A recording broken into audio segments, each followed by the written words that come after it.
A very good day to everyone. I will start by introducing my group members. First of all, my name is Lim Ken Wei, and my team members, which is Muhammad Nazrin and Noor Najiha. We are Section 1 Product Design students. I will start with the introduction of this forum. These are two acts bonding all organizations in Malaysia in order to ensure the workers are being protected from all the risks coming from workplace hazard, which are Factory and Machinery 1967 and Occupational Safety and Health Act 1994. Regulation, guidelines, and code of practice have been drawn up to support both acts. These are two topics that we'll discuss by today in this forum. The first one will be the roles of Oshe requirements in business management, and the second one is the Occupational Safety and Health Act in Malaysia and its salient features. Let us hear the introduction of Oshe legal requirement in terms of FMA 1967 and OSHA 1994 from Muhammad Nazrin. Okay, thank you, panel. So, to become a developed Malaysia, a country that is rapidly industrializing, has made great progress to improve the safety and health of its workforce. The Occupational Safety and Health Act of 1994 was the major development in recent years that most significantly demonstrated this. This implementation of the 1994 OSHA on February 25, 1994 was a critical turning point in Malaysia's progress in OSHA. Multi-phased measures are clearly developed to protect the safety and health employees and everyone at work as a result of the Act's enlarged scope of it and its effects. The 1967 Factories and Machinery Act (FMA) and the more comprehensive Occupational Safety and Health Act of 1994 control workplace exposures in Malaysia (OSHA). OSHA 1994 is supported by rules, standards of conduct, and recommendations that further define the Act's obligations. Its functions included producing reports and making suggestions for changes to safety and health legislation, creating adequate controls for industrial chemicals, and encouraging the development and adoption of industry standards of conduct. According to OSHA 1994, the Minister of Human Resources has the authority to issue rules that specify use criteria, such as exposure limits to risks that may be physical, biological, chemical, or psychological in nature. FMA 1967 and OSHA 1994 are both enforced by the Department of Occupational Safety and Health, which is DOSH, formerly known as the Factories and Machinery Department. In 1967, the FMA placed a strong focus on protection, and in 1994, OSHA placed a similar emphasis on managing health risks at work. The Department of Occupational Safety and Health developed regulations for occupational exposures after consulting with stakeholders and in a tripartite manner. Okay, so the next question is for Ms. Najiha. What is the relation between the Department of Occupational Safety and Health and the roles of OSHA legal requirements in business management? So, for your information, this division is in charge of overseeing employer health, safety and welfare at work, as well as defending the public from health and safety risks associated with many industry sectors, including company management such as dining, transportation, storage, communication, wholesale and retail trade, as well as financial and insurance service, real estate and professional service. Regional difference exists in the role and duty of OSHA professional, but they may include assessing working conditions, creating, endorsing and encouraging policy that might prevent accidents and illnesses, informing employer, worker and the general public about OSHA, conducting medical exam and gauging the effectiveness of worker health program. We need to make sure that engineer is all aware of the Department of Occupational Safety and Health DOSH is a federal organization that reports to the Ministry of Human Resources and is in charge of carrying out the country's occupational safety and health law. Okay, so next is for Nazrin. What is the role of OSH legal requirement in business management? Okay, an OSH policy is a written statement of the organization's commitment to the health, safety and welfare of its employees. It serves as the cornerstone for the initiative made to create an ideal working environment. All actions should be influenced by the policy, including the choice of personnel, tools, and supplies, how tasks are carried out, and how the design offers products and services. Establish a clear safety and health policy. Although it might be concise, the policy statement would be that the first one, the organization is committed to taking every reasonable effort to eliminate the hazard that cause accident and injuries. The second one, the organization recognizes that all employees have the right to work in a safe and healthy environment consistent with the national occupational safety and health laws and regulations and any other requirements that organizations subscribe to. The third one, the organization is committed to ensuring the safety, health and welfare of its employees and any other people who may be affected by the organization's operation. The fourth one, the organization is committed to continually improving the OSH performance by improving the implementation of the OSH. It is the responsibility of management to develop, implement and review in participation with its employees the organization's OSH policy. And the last one, all employees are required to understand the policy and their responsibilities to support the organization in achieving the OSH policy that has been set. And besides that, the policy should be drawn in participation with employees and their representatives, stated in clear, unambiguous and unequivocal terms, signed by the most senior accountable person in the organizations, keep up to date, communicated to employees and individuals of group concerned with or affected by the OSH performance, and adhered to all work activities. The organization's commitment to managing safety and health issues must be shown in the policy. The length of the policy should not exceed 1 page, although there are no strict guidelines as to what should be included.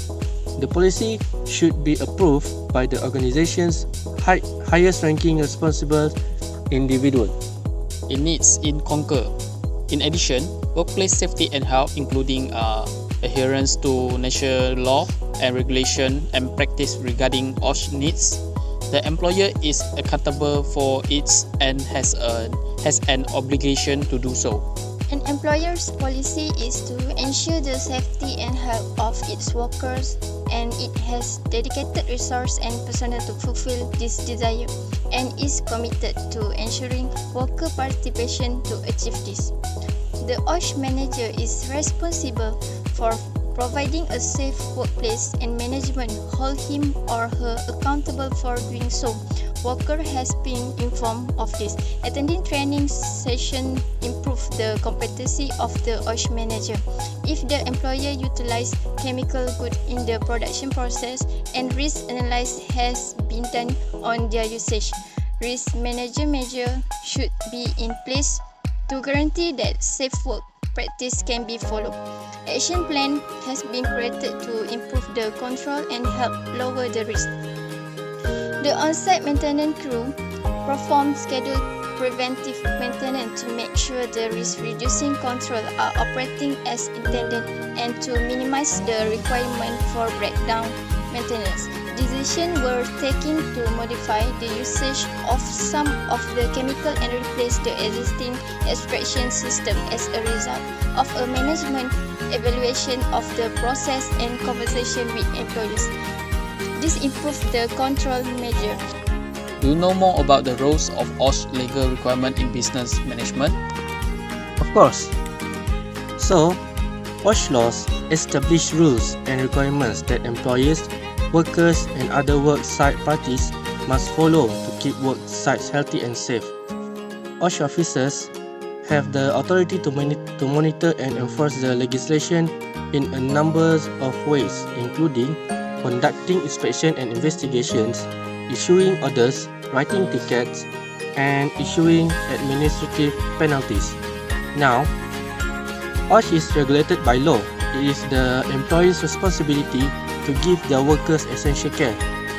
The employer must take a proactive role in promoting occupational safety and health initiative inside the company and make the necessary preparation for the installation of management system for OSH. Now it is illegal to violate the OSH Act. Bonus, employer must comply with all applicable OSHA standards. They must also comply with the general duty clause of the OSH Act, which require employer to keep their workplace free of serious recognized hazard, which include comply with the law, develop safety rule, train worker, manage hazard, provide safety equipment, and take every precaution reasonable. Okay, so what measures should be organization takes to fulfill this requirement? Okay, just like every employee should be held responsible for both their own health and the health of their co-workers, according to the company. Additionally, it ought to think about including this accountability in job description where applicable and make a point of going over it when evaluating performance.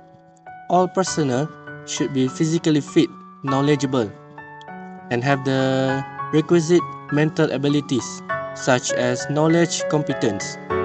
Both management and personnel should exhibit the skills necessary to supervise or do work safely. A mix of education, certification, experience, and on-the-job training can be used to obtain this skill. When necessary, the company might hire a qualified consultant from the outside. Okay, so how can they do the training? Okay, as for the training, they can follow the following approach, which is there are 4 steps that you can follow. Step 1, determine what training the organization needs or prepare the OSH training matrix. The OSH training matrix is a tool that can be used to assist employers and supervisors to identify what OSH training is required for their workers. The matrix aims to compile a list of OSH training modules necessary to equip workers with the skills, knowledge, and information to effectively manage hazard exposures during their working day. Next, prepare the training plan. Prepare a training plan by prioritizing the training modules and developing a training schedule for the organizations.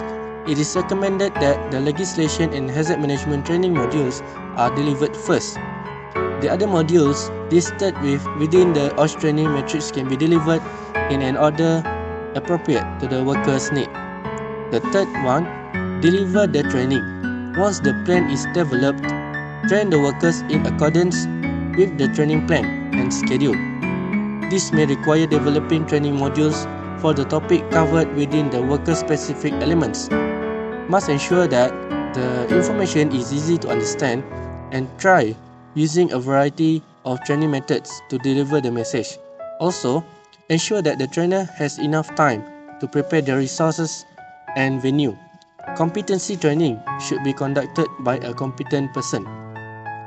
And the last step, evaluation of training. Check whether the training has worked or not. To make sure that the training program is accomplishing its goals, an evaluation of the training can be valuable.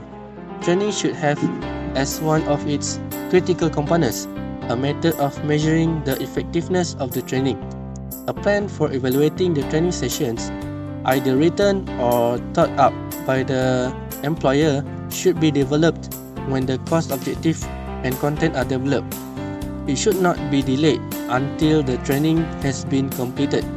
Evaluation will help employers or supervisors determine the amount of learning achieved and whether an employee's performance has improved on the job. Alright, now we understand the role of OSH legal requirements in business management. But why OSH legal requirements are important to business management? So I understand that Making your workplace safety and healthy depends heavily on OSH.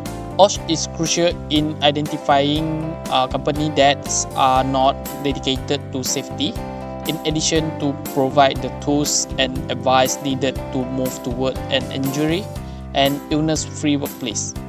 Employers who do not strictly abide by OSH standards can incur fine of hundreds of thousands or even millions of dollars.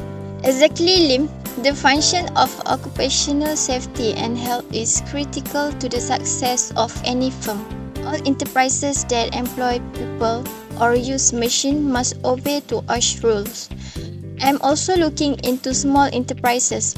According to one study, small and medium enterprises (SMEs) are responsible for 30 to 50% of industrial accidents.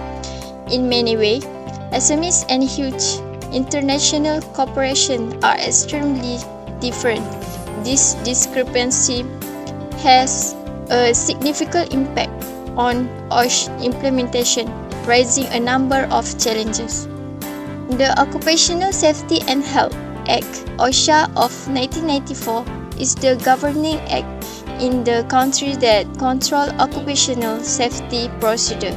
It replaced all previous regulation in Malaysian occupational safety and health regulation. Every company has different level of management. Every level of management require OSH to improve. Okay, so there is a management level? How many are there, and can you explain some? Of course, yes. Every company should have at least 2 layers of management. Each management has a responsibility and must adhere to OSH. So the first one, as for the general responsibility, defining policies, objective overall planning, and highest importance decisions. As for the OSH responsibilities, define the OSH policy, set the level of OSH budget, decide on important technological or other changes to improve OSH, decide on implementing and certifying an OSH management system, approve OSH training structure.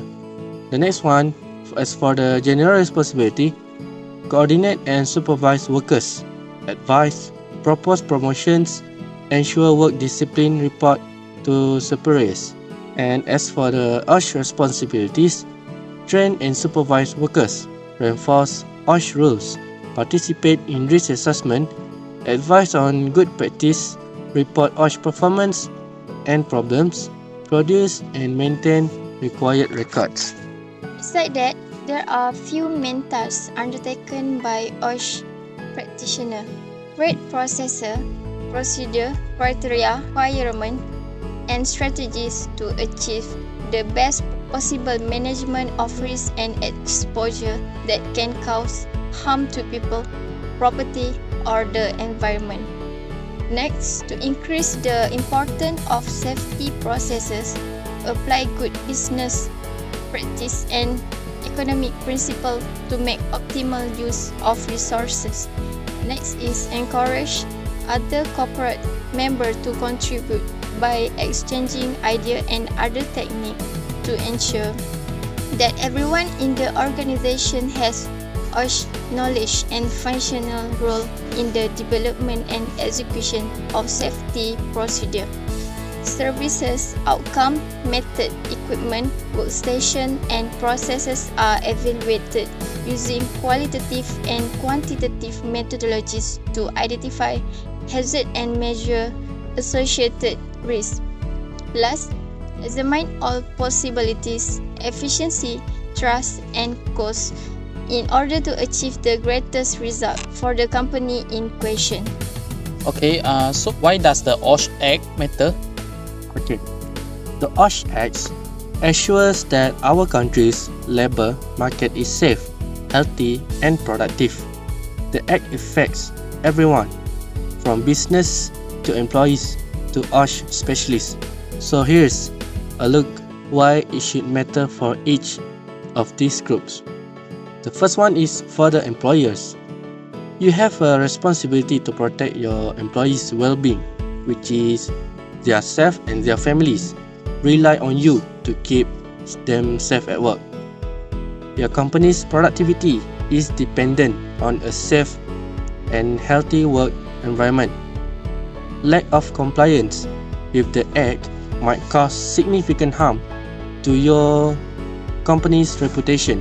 If you do not follow the Act, you risk failing health and safety inspection, which could result in the temporary closure of your business. If you continue to violate the law, you may face permanent closure. If an injury happened at your workplace and it is determined that it was caused by you violating the Act, you will risk a substantial punishment or jail. So, for employees, the Act exists to protect you and to empower you to advocate for your right to be safe at work. Knowing the Act conditions allow you to identify potential hazard or safety violation in the workplace. As an employee, you must contribute to the maintenance of safety working conditions. You could potentially face fines or imprisonment if an injury occurs at work and you are judged to be at fault. They are also for Oshe students and professionals. So, as an Oshe student or working professional, the Oshe Act will be important to all you. As an Oshe expert, you must have a solid understanding of the Act in order to enforce the requirements contained within it. You will have a solid basis for your studies and profession if you learn about the Oshe Acts. Okay, so what are the Occupational Safety and Health Acts in Malaysia? Okay, so generally, there are three types of Occupational Safety and Health Act in Malaysia, which are Factories and Machinery Act 1967, Petroleum Safety Measure Act 1984, and Occupational Safety and Health Act 1994. The Jabatan Keselamatan and Kesihatan Pekerjaan, formerly known as the Jabatan Kilang dan Jendera, is responsible with regulating and enforcing Malaysian safety and health laws. Okay, so what is Occupational Safety and Health Act 1994 or Act 514? The Occupational Safety and Health 1994, often known as Act 514, establishes the legal foundation for the safety, health and welfare of all Malaysian workers.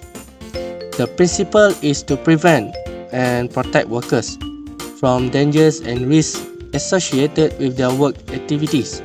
It is necessary for our business to establish and document safety and health policy, duties of the employees, employer, and the safety and health officers, the safety and health committee of companies, and the last one, occupational safety and health inspection and officers. Okay, so actually what is the purpose of Act 514? So, the purpose of Act 514 are: first, to ensure the safety, health, and well-being of workers against hazard and risks coming from their work activity. Second, to protect those at a workplace who are not employees against risks resulting from employees' activity. 3 is to establish an employment environment for workers that is adapted to their physiological and physiological requirements. Lastly, to create a system for gradually replacing the related occupational safety and health legislation with a set of regulation and certified industry code of conduct that work together with the provision of this act to maintain or improve safety and health standard. Okay, so what are the key points of the act? Okay, so the first one is to provide a safe place of work. This includes ensuring that the physical workplace is up to code. It takes into account factors such as the fire safety, hygiene, waste management, and the handling of hazardous substances. Construction sites and medical labs, for example, will have more things to consider than an office building. The second one is to provide safe equipment. Any work-related equipment, including computers and electronic gadgets, must be maintained to ensure its safety. This would normally entail frequent safety checks by a designated person and a clear procedure for reporting any flaws so that they may be corrected. The third one is to ensure staff are properly trained. It is critical to surround yourself with responsible and skilled employees in order to develop a safe workplace. This includes on-site training, which is to ensure that all employees are correctly trained to handle equipment, as well as general health and safety training, such as manual handling and fire safety. And last one, provide proper facilities. This includes requirements such as toilets, clean drinking water, heating, and air conditioning. If you provide catering facilities, any appliances must be examined and maintained as needed. Employees must also do their share to keep these places clean and neat, as well as take responsibility for their own health and safety. Okay, thank you, Nazrin. Okay, so next, what is the objective of the OSHA 1994? Objective of OSHA 1994. First, to ensure the safety, health and welfare of workers by protecting them against hazard to their safety and health caused by their work activity. Second, for protect person other than worker at a workplace from hazard to their health or safety health impact of work-related activity. Third, to create a work environment that is specific to the requirement of employees' physiological and psychological requirement. Lastly, to create a framework for steadily replacing the underlying occupational safety and health legislation with a set of regulation and approved industry code of conduct that work together with the provision of this act to maintain or improve safety and health standard. Okay, from the objective of OSH in Malaysia, one of its selling features is, the first one is set standard. OSHA establishes occupational health and safety requirements. They make this decision after considering advice from their numerous advisory committees. Sometimes they develop standards on their own, and other times they develop standards in response to requests from other groups and government bodies. They make those criteria public so that employers can follow them. They may provide variances if an employer is unable to achieve the criteria right immediately. They also alter standards as needed because technology and other workplace components evolve.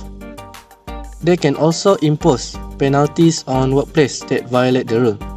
The second one is listens and response to worker appeals. One of OSHA's functions is to listen to worker complaints and develop suitable solutions. Worker can submit a complaint with OSHA about workplace safety and health issues by contacting or writing. OSHA makes it clear that this is a worker right and that employees who register such complaints cannot be punished by demotion or by other means. The third one, publishes research and data on workplace safety. OSHA is part of the Department of Labour, which releases data on occupational injuries, illnesses, and fatalities through the Bureau of Labour Statistics. They also make data on the most often violated workplace rules and workplace fatalities public. The fourth one is the issues hazard alerts that help employers keep workers safe. OSHA also provides hazard notice to company to inform them a potential hazard and how they may assist workers in avoiding such hazard. A recent hazard alert includes information on the dangers of manual tank gouging and sampling at oil and gas production operation. And the last one, provides training and education. OSHA offers learning resources such as film and interactive web-based tools on a variety of health and safety topics, including construction, working with electricity, food processing, working in a hospital, and woodworking. Their training institute offers occupational safety and health education to employees such as compliance officers, federal agents, consultants, and others. Okay, so for the last, what is the overview of Duty Care in Occupational Safety and Health Act 1994 OSHA? The fundamental goal of OSHA is to create a legal framework for ensuring the safety, health, and welfare of employees at work, as well as to protect others from workplace hazard. At the forefront, OSHA imposes a fundamental duty on all employers to safeguard, to the greatest extent possible, the safety, health, and welfare of all employees at work. This task includes the following specific responsibility. First, requirement to provide a maintained safe and healthy work plans, facilities, and system. Second, making arrangements to ensure the safety and absence of health risks associated with the usage, operation, storage, and transportation of plant and substance. 3. Providing training and supervision to ensure workplace safety and health. 4. Create policy for safety and health. And the last one is maintaining any workplace under the responsibility of the employer or self-employed individual and ensuring secure access and leave. The parameters of such duties are subject to the expression to the greatest extent practicable. Okay, that is all for our forum discussion for today. Thank you for your attending today with a good discussion about on the topic of Factory and Machinery 1967 and also the Occupational Safety and Health Act 1994. And that's all from us. Thank you.